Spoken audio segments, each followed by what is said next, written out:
How do you think Kittle feels about Jimmy possibly leaving? They have such great relationship. It must be killing him. Love you, Grant. Love you too, Julian. Look, that stuff is overblown. 3 years ago, when George Kittle was a struggling fifth-round pick making $400,000 a year, yeah, he was friends with Jimmy. You know, when these guys were kids trying to make it, yeah, you're friends. But when you get the $85 million contract and the quarterback gets the $125 million contract, I mean, friendship kind of goes out the window. It's business. You know, like at a certain point, George Kittle has to look at Jimmy and be like, dude, you're making me look bad.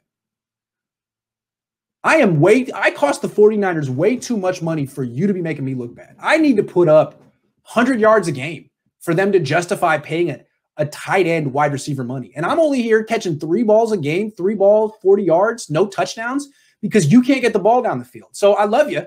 You know, let's get our wives together when we're older and reminisce about the good old days. But for right now, dude, you got to go. Or if you don't got to go, if they get rid of you and bring in someone else, I'm not going to cry. It's business. I could see Kittle being like that. And the body language I saw from Kittle, Ayuk, and Debo toward the end of the Garoppolo era was enough of this guy. I'm running down the field, not even getting looks. You had Brandon Ayuk stamping his feet, jumping up and down. A rookie showing up the franchise quarterback. How does he feel so emboldened to do that? Well, that must be the conversation in the locker room. Like, hey, man, are you getting open downfield? Yeah, me too. What happened to this guy?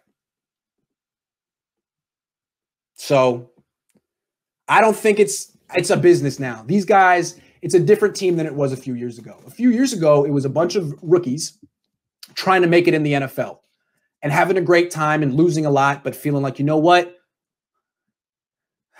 The organization is going to stick with us. Let's not lose heart. Now they've been to the Super Bowl. They've gotten paid. That friendship stuff is so 2017. They're all almost 30 now. You know? Think the Niners take another flyer on Takk McKinley after the season? Absolutely. I sincerely do. I really do.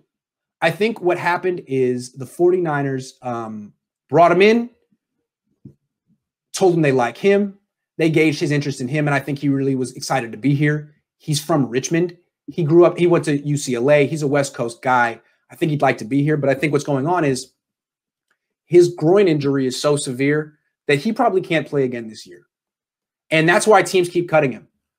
Maybe if there were 10, 11, 12 weeks left, the Niners would have kept him, stuck with him, and got him on the field this year. But if they feel like he can't contribute now, why pay him?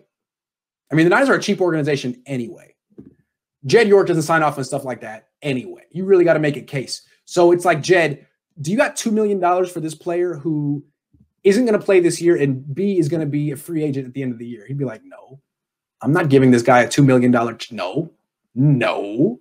And I kind of feel him on that. Like, I wouldn't blame him on that. So yeah, it's like, bring him in. You get a firsthand look at the injury. You say, man, you can't play this year, man. You're done. But so we gotta fail your physical. But we really like you. Healthy up. Remember us in free agency. We'll call you and we'll bring you back to the Bay, man. Because you can't play for the Raiders. They're in Nevada. So I think it was kind of like the little date before the arranged marriage, kind of like that. I think McKinley will be with the Niners in the future. I do. I think he'll be the D Ford replacement. It was just they couldn't afford to pay him while he was hurt.